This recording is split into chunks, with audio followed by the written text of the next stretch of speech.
Hi guys, finally চলে এসেছি উলুবেড়িয়া কালীবাড়ি। এটা হচ্ছে গঙ্গার ঘাট বন্ধুরা, দেখতে পাচ্ছেন। আর গঙ্গার ঘাটের ঠিক পাশেই আছে কিন্তু উলুবেড়িয়া কালীবাড়ি। তো চলুন ভিডিওটি শেষ করুন, দেখার জন্য অনুরোধ রইল। নমস্কার বন্ধুরা, চলে এলাম নতুন একটি ভিডিও নিয়ে।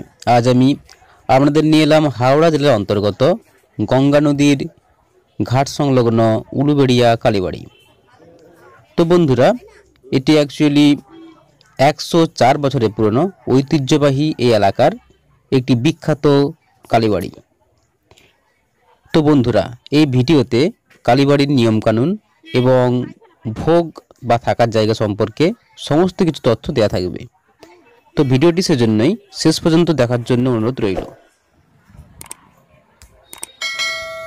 মূল গেটের সম্মুখে পুজোর ডালি 50 টাকা, 100 টাকা ফুল সহ বিভিন্ন রকম পুজোর ডালি এবং গাড়ি পার্কিং করার যে জায়গা সেটা কিন্তু আপনারা পেয়ে যাবেন।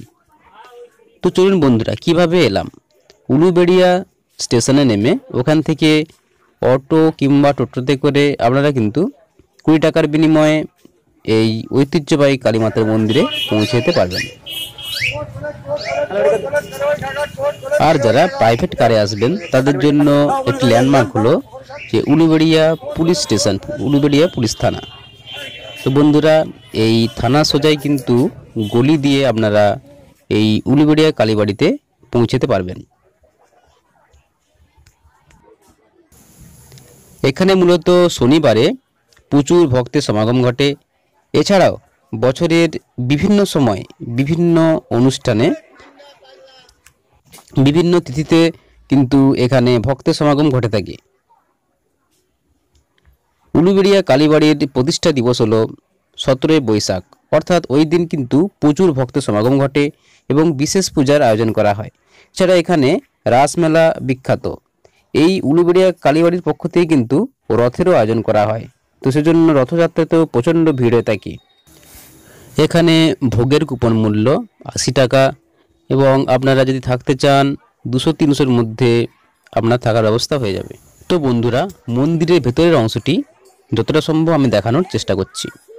এখানে দেখতেই পাচ্ছেন অসংখ্য ভক্তের সমাগম ঘটেছে এবং এখানে লাট মন্দির রয়েছে যেখানে ভক্তরা বিশ্রাম করে থাকেন এবং এখানে তারা সময় অতিবাহিত করে থাকেন।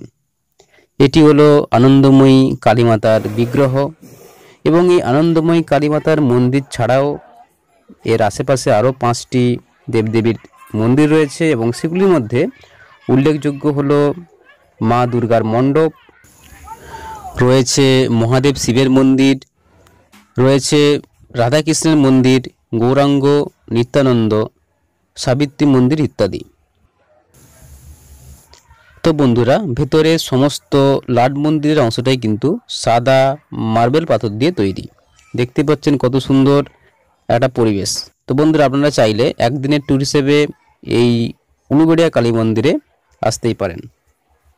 এটা হলো দুর্গা মণ্ডপ। দুর্গা মণ্ডপের পাশে রয়েছে সাবিত্রী মন্দির, গৌরাঙ্গ, নিত্যানন্দ এবং মাঝখানে যে ফুল দিয়ে সাজানো এটি রয়েছে মহাদেব শিবের মন্দির। এখানে বন্ধুরা দেখতেই পাচ্ছেন অনেক ভক্ত লাইন দিয়েছে পুজো দেওয়ার জন্য। আপনারা চাইলে এসে পুজো দিতে পারেন। আমি জাস্ট ট্যুরিস্ট হিসেবে এসে আপনাদের যতটা সম্ভব দেখানোর চেষ্টা করছি।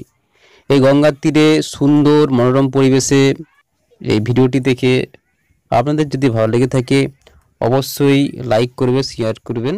ধন্যবাদ।